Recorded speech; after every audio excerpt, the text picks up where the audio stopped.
Welcome to the AWIP podcast. I'm your host, Ray Smith, and I'm joined by my partner, Jacob Lloyd.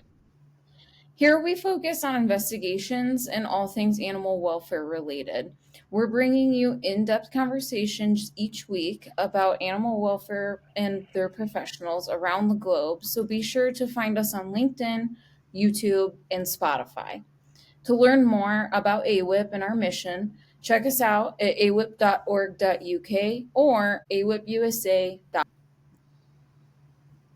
We're being joined today by our guest, Christine A.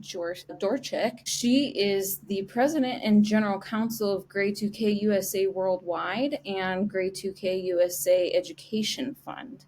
How are you doing, Christine? Thanks for coming on to the show. Doing well. Thanks for the honor. You have a long history in animal welfare and in greyhounds specifically, so let's get to it. Tell us about your journey in animal welfare up to where you are now. Well, I've always been a problem solver. And when I learned that there were 2,000 greyhounds suffering and dying at a track just a couple miles from my house, I realized I had to do something about it. And I wondered, how could this even be legal? It didn't make any sense to me. So I decided to go to law school so that I could become a lawyer to end dog racing. And at the same time, I formed a nonprofit organization with the mission of ending dog racing nationwide called GREY2K USA. I did this with my partner, Carrie Teal. But we soon found out that there was no border for or protection for greyhounds anywhere. Greyhound racing is an American invention that had found its way to multiple countries, and wherever it existed, greyhounds were suffering and dying. So GREY2K USA became GREY2K USA Worldwide, and it is our mission to end the cruelty of dog racing and give greyhounds the second chance they deserve. But I would like to point out one really important thing I like people to know about me. I'm nothing special. I'm just a Jersey girl, meaning just an average person. There was nothing special about me. In fact, there's no dog racing in my home state of New Jersey. So Yay! the way I found out about, or the way I decided to focus on greyhound racing happened in an unusual way. After I graduated from college, I was walking my dog before going to work, and we were hit by a speeding train. And when I awoke from my coma, I realized that my dog had saved my life. And I said, if I can ever walk and talk and care for myself again, I'm going to do something to help dogs. I have a debt to pay. And I didn't know how I was going to pay the debt. And like I said, I didn't even know about dog racing. So it would take several years. I was in recovery, so I couldn't actually get right up and start working anyway. But when I found out about the suffering of the dogs and the way that they were injured, and nobody cared for them, they just killed them. A broken leg was a death sentence. For me, I had so many injuries. I had a team of doctors to care for me, a family rooting for me, and I made it. I made it. These dogs didn't have a chance like that. So I really identified with their plight. And I said, I have to work on dog racing. I have a debt to pay. And my dog, Kelsey, who saved my life, she wasn't even a greyhound. She was a black Russian terrier whom I had rescued from a high kill shelter. And I didn't even have any money. I collected cans and turned in the cans for the amount of money it would take to adopt her. And that's how I got Kelsey. And then a year later, I saved her life in one way. A year later, she saved mine. So my life has been all about dogs from the time I was a child to today. That's lovely. Can you go into what the mission of GREY2K is and what does your organization do?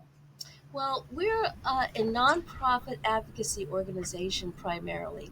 We operate as two entities, but the first one, GREY2K USA Worldwide, is an organization that is looking to change the law to protect greyhounds and stop greyhound racing.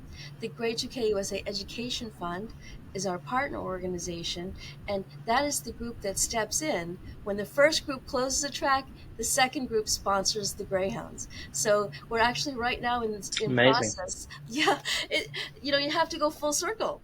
I love that. Yeah. So we just had a wonderful success here. We closed the only dog track in Mexico, Agua Caliente, in Well done. in Tijuana. 150 surviving dogs were released, and now we're sponsoring those dogs to groups all along the west coast of the United States, Texas, and Arizona. So this is the happy time that we look forward to in Mm. our campaigns. When we first start and we try to strategize, how are we going to break through? How are we going to educate the public about what's happening to greyhounds? How are we going to make lawmakers understand that the public wants change? And how do we write the bill? Because I write all of our legislation. How do I write the bill in the correct way so that it will pass and get to the governor's desk? So that's what we do. We work through the process, and then happily we get to the days where we're actually helping rescue the dogs. Since our formation, we have closed nearly 50 dog tracks, and there are Oh, that would be about 50,000 greyhounds that are Wow. getting the second chance they deserve. boy, you get to go to sleep well It's at night amazing. knowing that. Actually, I I don't. think you've I think you've paid your debt, by the way, Kristen. I mean, you might be in debt because you're paying for all these greyhounds, but yeah, Well, amazing work, honestly, our Christine. Amazing. mission, quite simply though, is to make greyhounds dogs again. Until the Yeah. 1920s, greyhounds were just like any other dog. If actually they were very special dogs to many people because they are classically known dogs. They were the companions of the Egyptians. They were on Greek coins. They are the only dog in the Bible. And of course, in Homer's Odyssey, who does he return home to but his greyhound? So Mm. greyhounds had this mystique, and they were lauded. I mean, Cleopatra had a sighthound. You'll see sighthounds on the tombs of Egyptian royalty, all the way up into Old England, where it was a capital crime to kill a greyhound, and only the nobility could have them. But then, fast forward, an American thought of a way to make money and to exploit the wonderful gift of speed that these dogs have. And he set down the first dog track in history in Emeryville, California in 1919. And that was when everything changed for greyhounds. They became racing machines, and they were only valued for what money they could bring in. And what resulted, unfortunately, was decades and decades and decades of overbreeding and destruction of greyhounds. And we see the same thing right now around the world. It's just come out, for instance, in Ireland, that of the 12,000 greyhounds born in 2021, 25% or 3,000 of them are admittedly dead or cannot be traced. Dogs, that cruelty of greyhounds starts at the very beginning. There's an underbelly of cruelty. A greyhound mom may have 6 to 12 pups, and the greyhound trainer or breeder decides which ones survive, which ones are going to be the fastest. So from the very beginning, puppies are killed. They're not wanted because only the fastest ones are going to be sent on. They're only going to feed the fastest ones, which is kind of ridiculous because greyhounds are the second fastest mammals on Earth. So they're all fast. So, but Yeah. the very fastest ones are the ones that are going to survive the breeding farm, survive training, and be sent on to race. And then when they are sent to race, they're treated, like crap, quite frankly.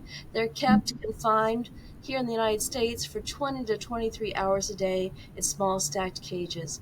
In other countries, they're not stacked cages, but they are cages, and they're individual cages. These are social animals, but they're just stored like gambling parts.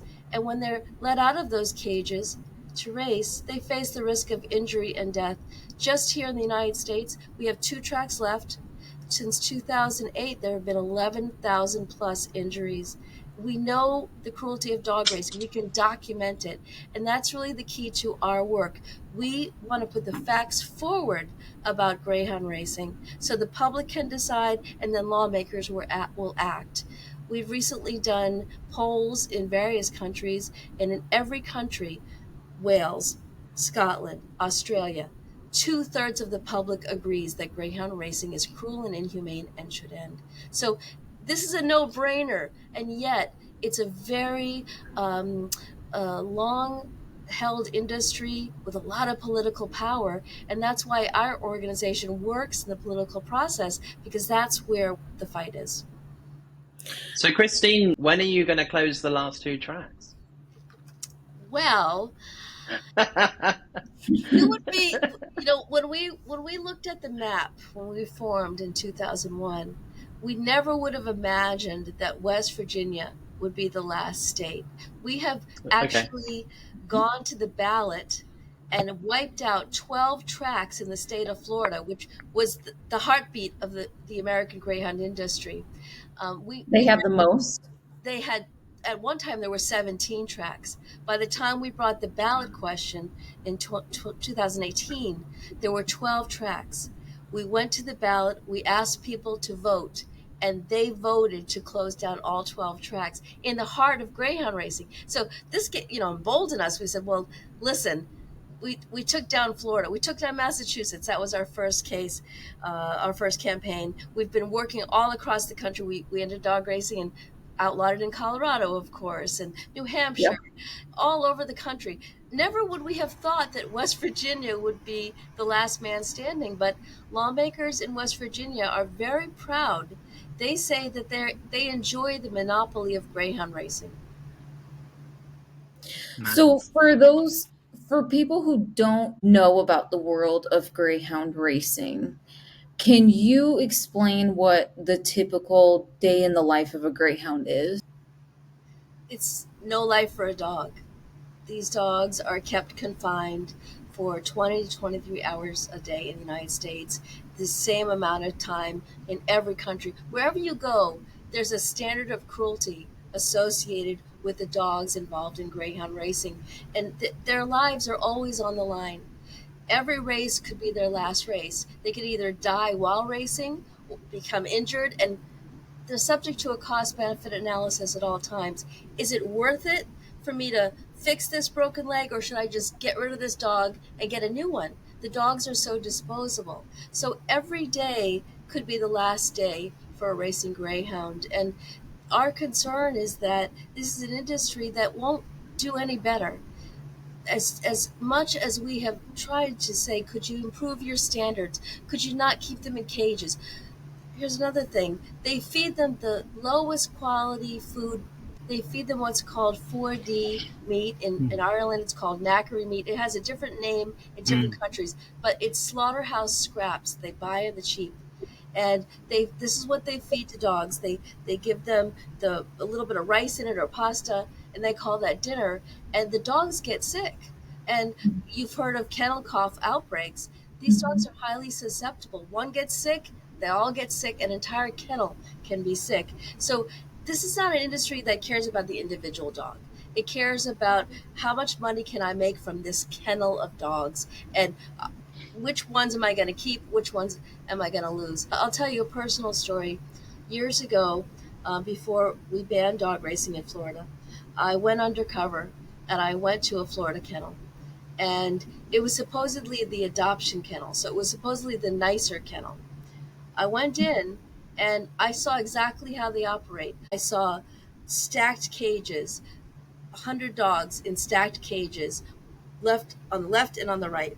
And they were in those cages every day for 23 hours a day. They would be taken out to race a couple times a month, but otherwise that was their entire life, sitting in a cage. Carpet scraps or newspaper for bedding. No beds, no toys.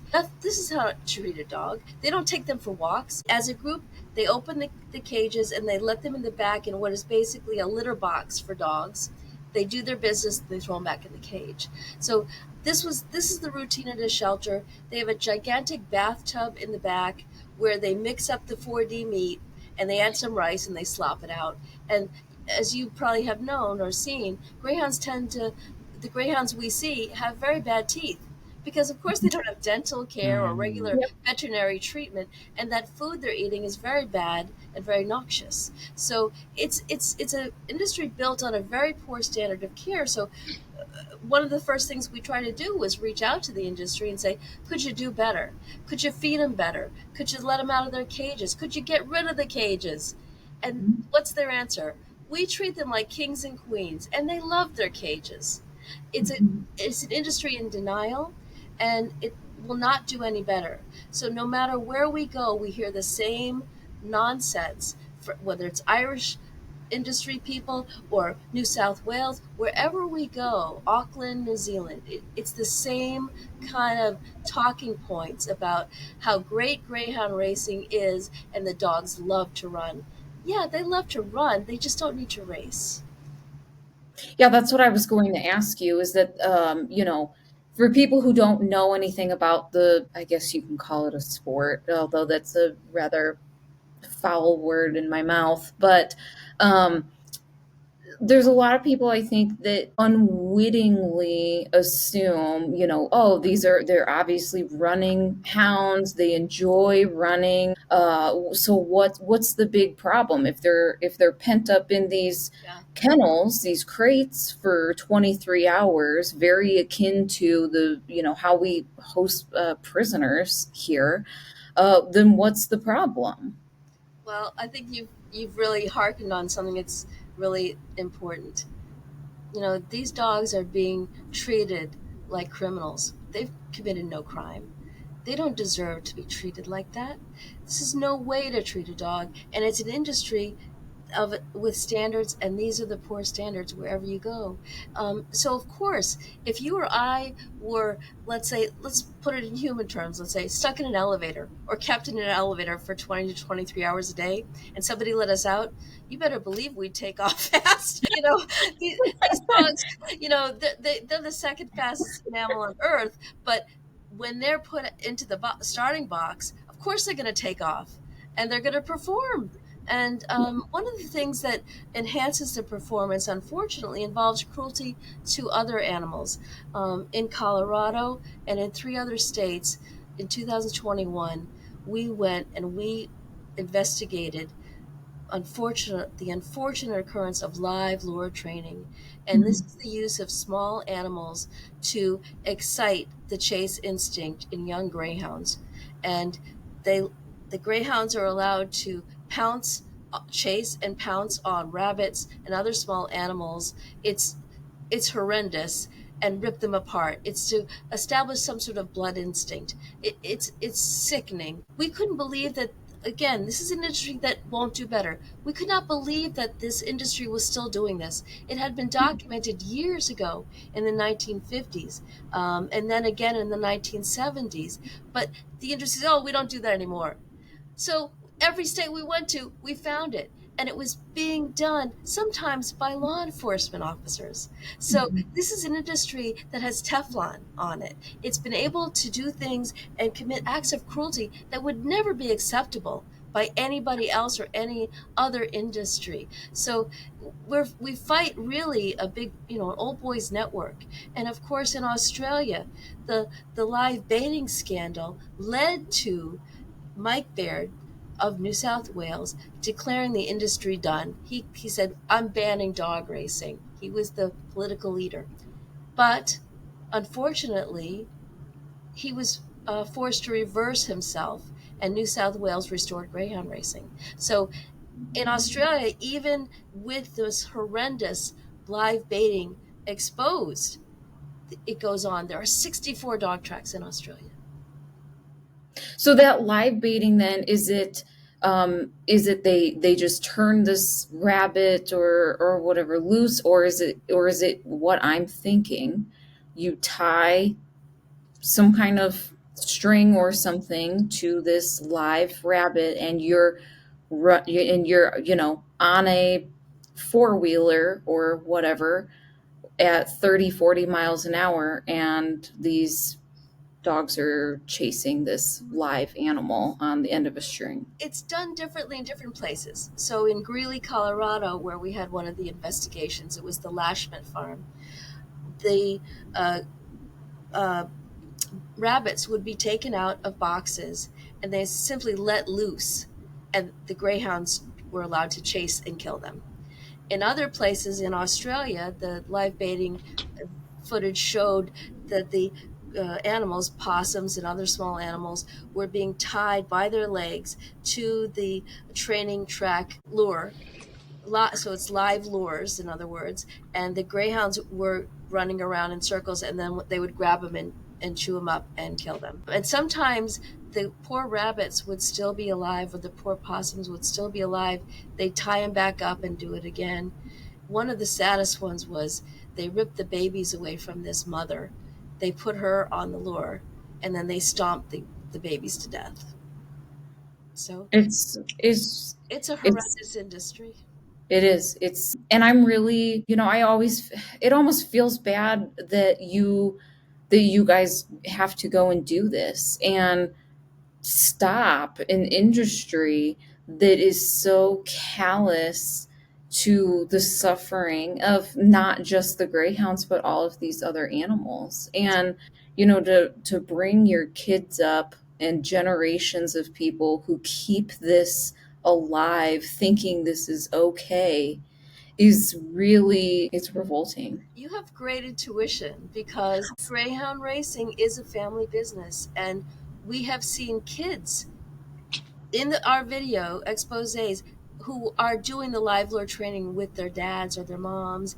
I mean, it's a way of life, and if you don't do it, you're soft. You're not part of the family. And so there are generations and generations of people who have been doing this, and this is all they know. So, and they've become jaded, and they don't understand that what they're doing is not acceptable. And like I said, the industry loves to say, we treat our dogs like kings and queens. Mm-hmm. And honestly, I think they half believe it.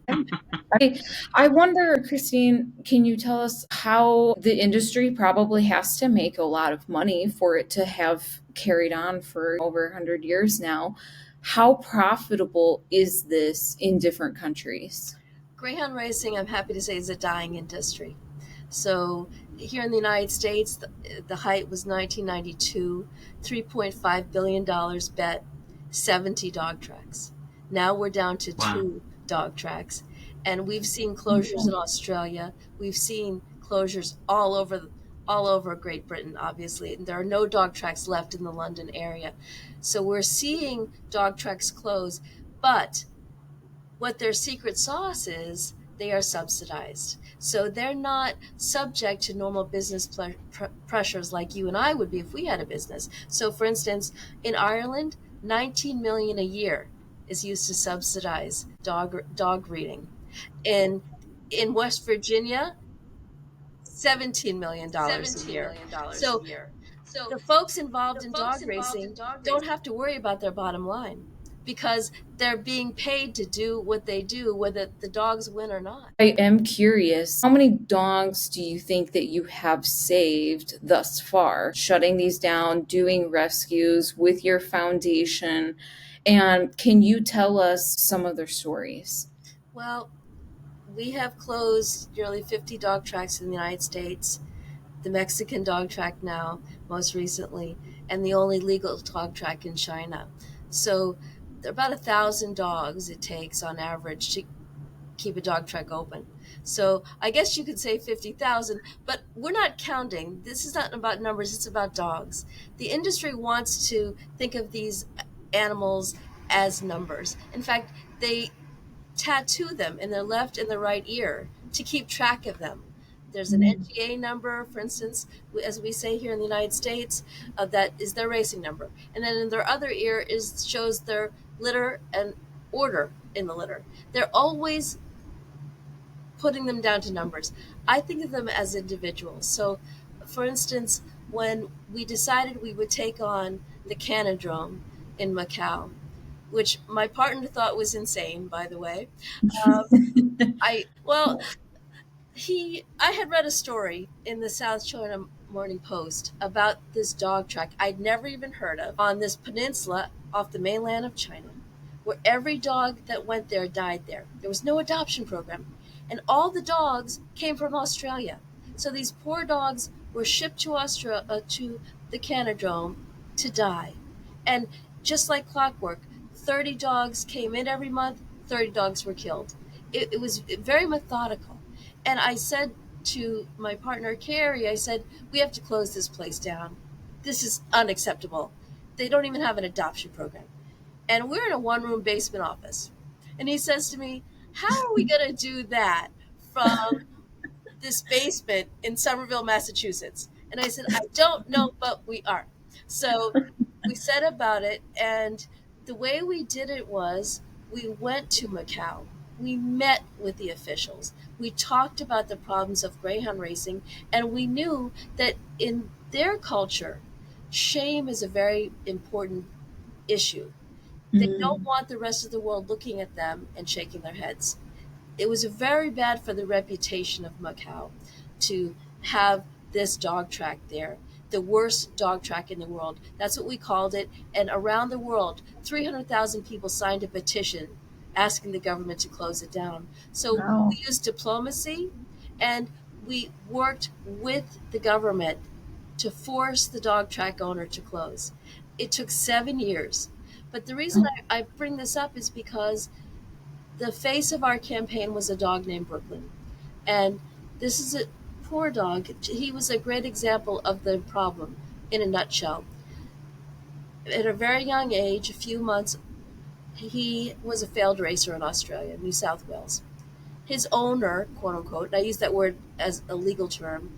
I philosophically do not believe that we own other beings, but as a legal term, the owner decided to make an extra buck off of poor little Brooklyn, shipped him off to the Canadrome, and that is where he would have died. Our board member, Charmaine, separately went to Macau and the Canadrome to investigate how the facility was operating. And she took pictures of various dogs, some racing, some in the boxes, some standing there. They have a parade before the betting starts so that people can look at these dogs, kind of like people used to look at slaves before they bought them. So the dogs are on display on the parade. She took pictures, and there was one stunning photograph, and it was of this white and brown spotted dog. And I fell in love with this dog, and I said, we have to save him. That's it. End of story. And I just said, we're going to get that dog out alive. And the first thing we had done before anything else was we wrote to the dog track owner, who was a woman politician, as a matter of fact, and we asked her just to release this one dog, do one good thing. She refused. So game on. We said, okay, we're going to shut it down. And it took 7 years for us to win, but we did. And when we were able to airlift all 532 surviving dogs to rescue groups around the world, that dog Brooklyn came home to me. So that's my special story about a greyhound that I loved and was honored to have as part of my life.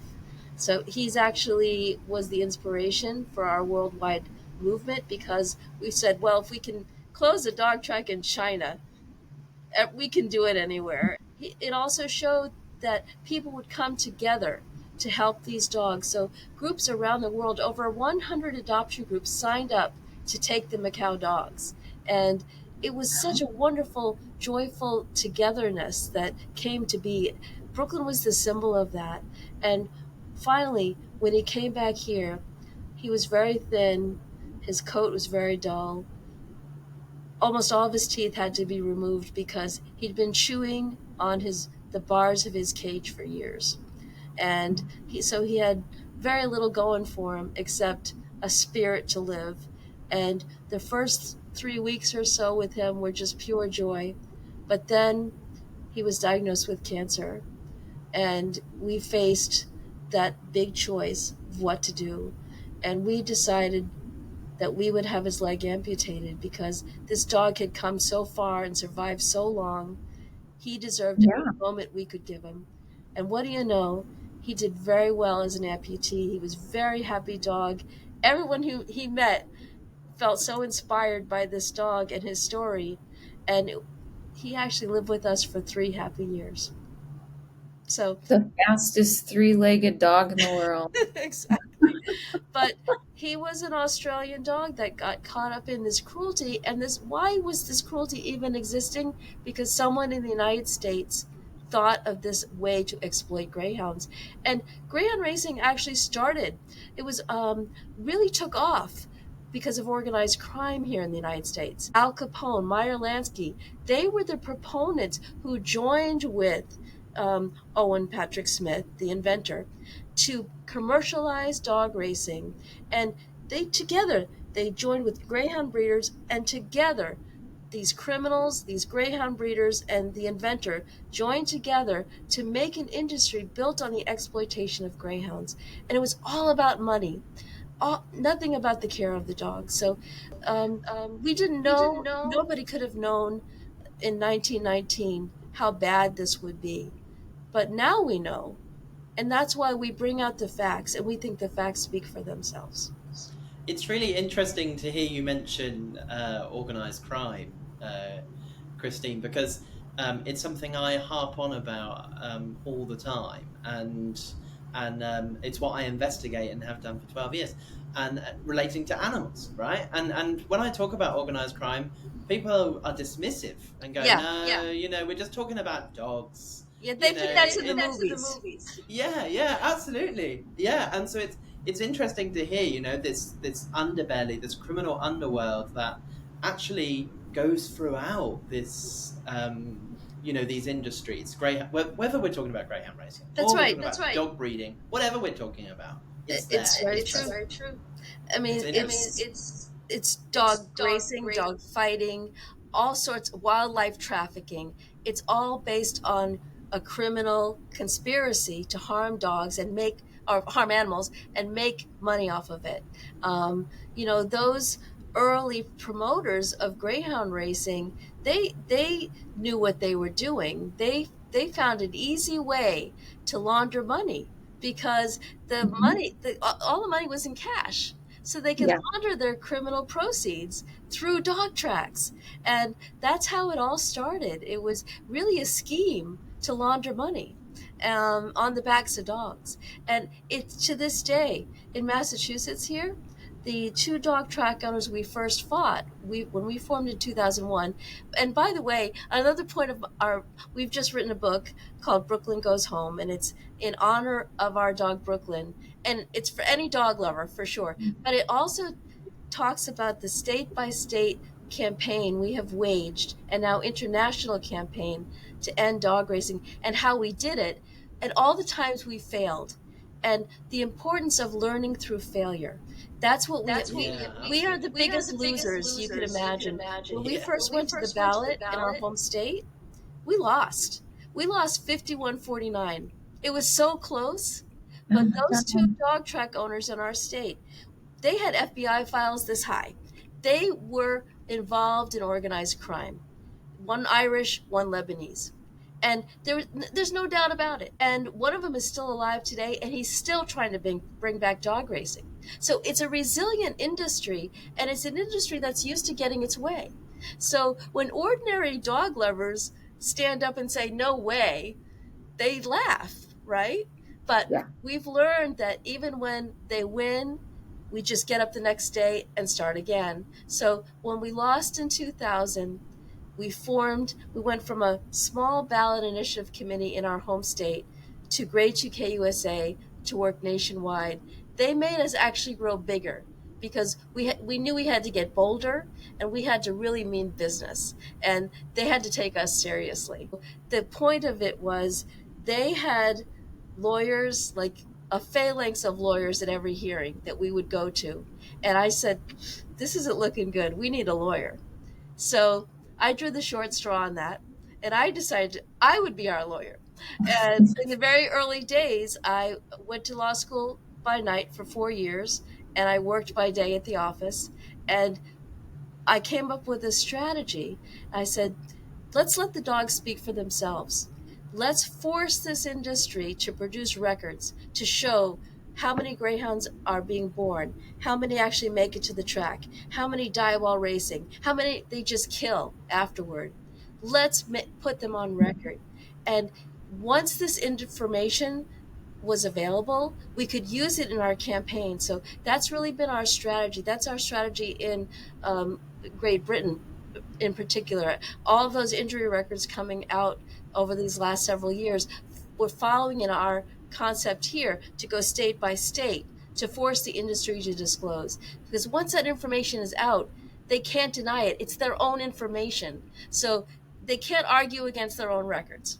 So when we went to Massachusetts back on the ballot, and I said, well, a dog is injured every 3 days. When we went to Florida, we said, well, your records show a dog dies every 3 days. They suffer cardiac arrest because it's extremely hot in Florida, obviously. They have spinal cord injuries, broken legs, crushed skulls. This is no way to treat a dog. And when Floridians understood what these dogs faced each and every day, they voted by a margin of 69% to approve our ballot question. So the truth comes out, and that's the best way to end dog racing, to let the dogs speak for themselves. I really love the different kinds of legislation that you have worked on in different states too. And it's not just, let's go here and let's try and shut this track down. You approach it from all of these different angles. And, betting, placing these bets is one of them. And, I can speak to it a little bit in familiarity because here, I'm in Colorado, and it was last year, I believe, and Governor Polis had signed a bill that you were a part of. I wrote it. That you wrote. That wasn't just about getting rid of the greyhounds and tracks and everything here. It was about stopping the full perpetuation and exploitation of these dogs, even if you're not directly involved, even if you're not a direct spectator, but watching these races virtually, and putting a bill in place to make it illegal so that you cannot place bets on those cruel types of events. And I thought that was extremely impressive. I don't know if I would have ever thought to do that if I were in shoes. Obviously, you are a lot more intelligent than I am. No, I'm totally not. I'm just a Jersey girl. That's what you're talking about is really what we've come to understand. We have to address the problems that exist. And when we first started, ending dog racing meant closing down dog tracks. But what we found now is after we've closed the dog tracks, the owners have kept their licenses in some situations, and they've become zombie tracks. So people can still go to their track where they might have horse racing or just casinos, and they can bet virtually via simulcast, or if they have an account, an online account, they can bet on dog races happening anywhere. So our solution has had to grow with this industry that's finding new ways to get money out of the dog. So before you had to go to the dog track to place a bet. Now you could place a bet. If you've got a cell phone, take it out of your pocket, place a bet. If you're at a horse track, you could place a bet on a dog because they're simulcasting. So what we realized we had to do was not just shut down dog tracks themselves, but we had to shut down greyhound gambling.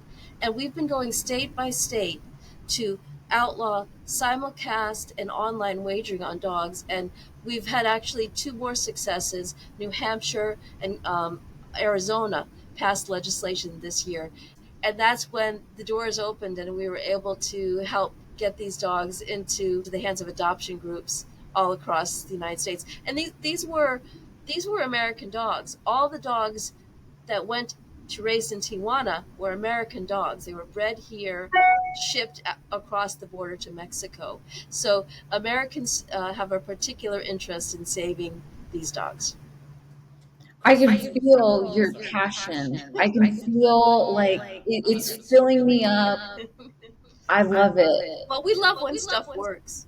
Yeah, no, it's great. Well, because you've been so successful. And I think that was my final question. And I know, Jacob, I think you probably want to get here and I keep cutting you off. I have a final question for you, Christine, which is there a secret to being so successful in ending greyhound racing that we could apply to maybe horse racing or something else? I think that you have just given me the greatest set of question ever, because next week our TED Talk is coming out, and the title is How to Be a Successful Activist. So there we go. That was not planned. I did not know that was going to be the answer at all. It's basically our book, Brooklyn Goes Home, boiled down into a 12-minute presentation that we gave in June before an audience of TED Talk folks. So hopefully you'll be able to watch that, because then you'll have the answer to your question. How can other people watch that? How can they tune in? How can they connect with you? How can they watch that TED Talk? How can they learn more information? Well, as soon as that TED Talk it goes up live, we'll have it available on our homepage and social media for sure. But anyone who wants to get involved, just go to our website at GREY2K USA.org, and it says it right there.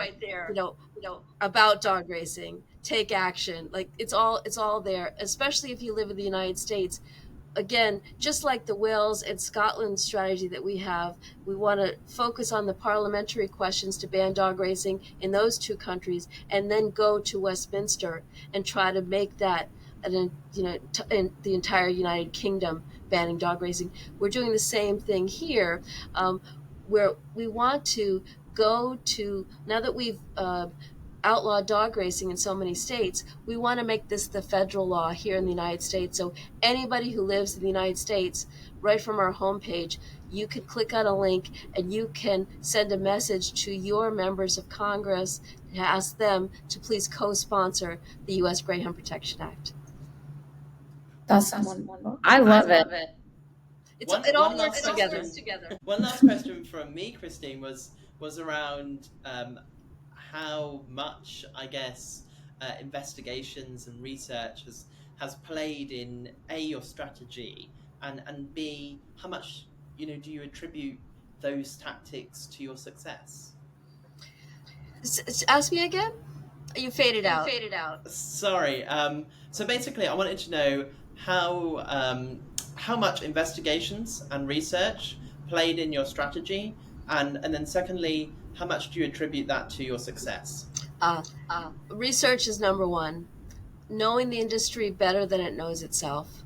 When we're in debates, and the trainer or track owner says something, we could come back and say, well, actually, on such and such a date, there were 10 cocaine positive dogs at your very track. So how are you saying there's no drugs involved in dog racing? So we're ready with those facts. So facts. In terms of investigations, that was really the key to launching our federal bill here in the United States.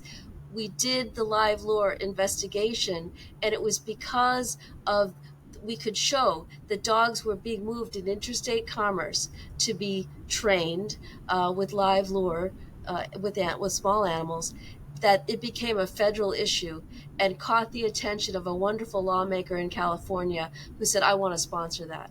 So we use investigations as certainly as a way of educating the public, but also reaching lawmakers. So that's very, very important. And honestly, the most important thing, though, is our way of thinking. We are willing to fail. A lot of folks don't want to try because they're going to fail. Well, we failed. We failed any number of times. I mean, we still haven't ended dog racing in West Virginia. Did you know, a few years ago, we actually passed our bill in the House and the Senate of the state, and then the governor vetoed it. So we've been this close and still haven't, gone to the altar there. But we got up and we started all over again. And so now we're working on the state level in West Virginia and Charleston, but we're also pushing down because we have over 100 co-sponsors for our federal bill. So we're putting pressure on West Virginia lawmakers. They don't control this. This is a national issue. They can't just keep doing this because we're going to end it. But it takes time, and like I said, it took 7 years to get Brooklyn out and all those other dogs out, and so many dogs died along the way. So there are a lot of tears, in my eyes as I say this, because I know the longer that campaigns take, the more dogs are going to suffer, and that's a very heavy burden. But we have to be willing to try and not give up. And persistence is so key, and change the law is key. It's great to try and educate the public and grab hearts and minds. The next step, though, and the simultaneous step, is to change the law.